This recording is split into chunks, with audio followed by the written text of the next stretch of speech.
उपस्थित पैनलों को अनुमोदन करता हूँ, नमन करता हूँ और अपनी बातों को अभी की अभिव्यक्ति रखने के लिए सभी से निवेदन करता हूँ। देखिए, पहले तो बहुत ही दुखद दिन है। आदरणीय मोदी जी जो देश के प्रधानमंत्री हैं, उनकी माता जी के देहावसान पे समाजवादी पार्टी की तरफ से व्यक्तिगत रूप से मैं श्रद्धांजलि व्यक्त करता हूँ इस पूरे मंच के माध्यम से आपके, और ईश्वर उनको इस समय पूरे परिवार को आत्मबल दे इस दुख को सहने का, क्योंकि हमारे देश के प्रधानमंत्री हैं तो कहीं ना कहीं ये क्षति पूरे देश के लिए अपूर्णीय क्षति है।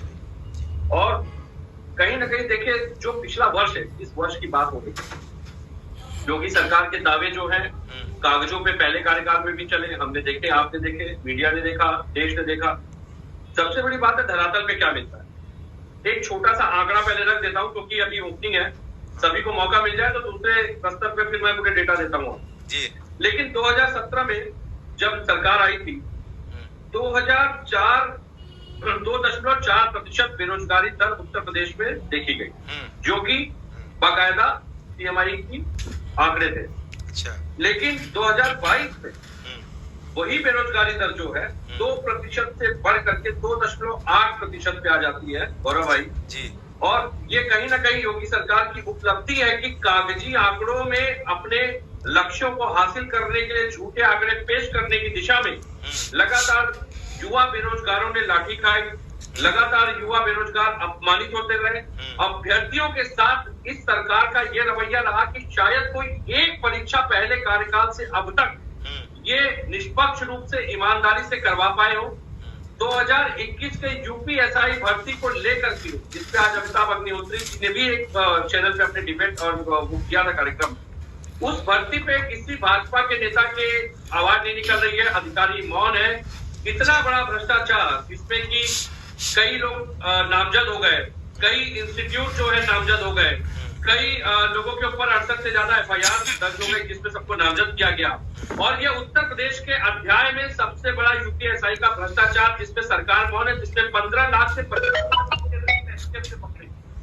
लेकिन ऐसे बड़े भ्रष्टाचार को एक काले अध्याय को कारित करने के बाद भी अगर ये सरकार उपलब्धि दिखा रही है तो ये तो अपने आप में आश्चर्यजनक है। जिनका बुक ऑफ वर्ल्ड रिकॉर्ड में इसको भी नामजद करना चाहिए कि यूपीएसआई 2021 की भर्ती इस योगी सरकार की सबसे बड़ी काले अध्याय वाली भर्ती है, जिसपे लगातार एसटीएफ जैसी संस्थाओं ने पकड़ा, गलती को पकड़ा, अपराधियों को पकड़ा, लेकिन भर्ती प्रक्रिया शुरू हो गई। अब तो बच्चे ट्रेनिंग पे जाएंगे, जब वो ट्रेनिंग कर लेंगे उनका लोकल स्टेट हो जाएगा और फिर ये न्यायालय में मामला अटक जाएगा। लेकिन कहीं ना कहीं बधाई के पात्र है क्योंकि इस वजह से युवा अभ्यर्थी जितने भी थे, बेरोजगार अभ्यर्थी जितने, सबके अंदर एक संदेश चला गया कि योगी सरकार की निष्पक्षता, जीरो टॉलरेंस की नीति जीरो पे सिमट गई है। वो कितने जीरो है ये तो अधिकारी बताएं या वो नेता बताएं जिन्होंने वो जीरो जिनको प्राप्त हुए होंगे 15 लाख से 25, 50 लाख, 25 लाख, 35 लाख का जो रेट चला है जातियों के हिसाब। अच्छा। और सबसे बड़ी बात, बिल्कुल उपलब्धि कारक वर्ष रहा है। योगी जी ने कहा था गड्ढे भरने की बात की थी, आप कल अपने किसी को भेज करके स्पीक करवा लीजिएगा। कैसरबाग बगल में ही है जहाँ पे सिविल डिस्ट्रिक्ट कोर्ट है लखनऊ की। गड्ढों की स्थिति देख लीजिए, वही कलेक्ट्रेट भी है, डीएम साहब भी बैठते हैं, उस रोड का जरा मुआयना करवा लीजिएगा। अच्छा। मुझे लगता है कि उससे ज्यादा स्पष्ट स्थिति का मैं वर्णन और बखान करूं शब्द का पड़ जाएगा। विवेक भाई थोड़ा सा सबसे बड़ी बात सपा की भी बता लीजिए जी। जी थोड़ी अपनी पार्टी की बता लीजिए, क्या क्या उपलब्धियां रही।